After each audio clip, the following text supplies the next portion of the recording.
Hello, my name is Anu Omideyi, and today Christian Weekly News is bringing you updates on news in the UK concerning the Christian community.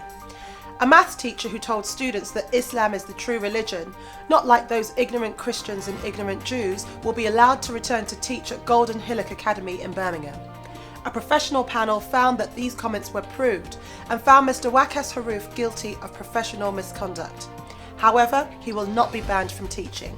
He is one of the 13 teachers being investigated for participating in what is described as a Trojan Horse plot.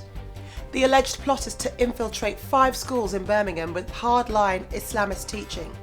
Mr. Haruf was cleared of other allegations such as promoting extremism, stopping pupils playing football to force them to pray, and broadcasting calls to prayer over a tannoy. Andrea Williams, Chief Executive of Christian Concern, has commented that this ruling stands in stark contrast with Christian student Felix Ngole's case. As we reported last week on Christian Weekly News, he was expelled from Sheffield University for posting his beliefs on his private Facebook page. In other news, a British Christian was removed from a flight by police after another passenger saw a message about prayer on his phone. The passenger had looked over Anu Omideyi's shoulder and misread the title of a WhatsApp group ISI men, mistaking this for ISIS men. The passenger spoke to cabin crew, and within minutes, armed police escorted Mr. Omideyi off the plane. He explained that he's a Christian and that ISI stood for Iron Sharpens Iron men, taken from a passage in the Bible. But his ordeal continued as, although police accepted his account, he was not allowed back on the plane and was forced to board another one 3 hours later. After the ordeal, he said, "Even if I was a Muslim, it was pretty unfair the way I was treated.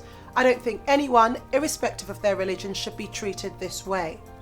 In our final report today, Scottish pupils are to be asked invasive psychological questions about their private lives. This falls under the Scottish National Party's Named Person scheme. Questions such as the child's diet, where their families buy food and clothes, what their bedrooms look like, whether or not their homes are cosy, and even their sexual health if they're older children, will be asked by a state guardian. And under the scheme, every child under the age of 18 in Scotland will be appointed a state guardian, such as a teacher, to monitor the child's well-being. Answers to the questions will then be stored on a computer database.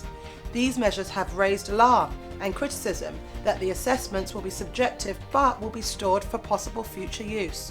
Concerns have also been raised over families' rights to privacy.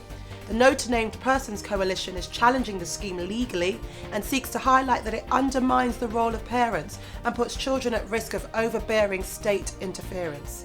The scheme is expected to be officially rolled out in August, and some areas have already begun trialling it. I'm Anu Omideyi, and you're watching Christian Weekly News.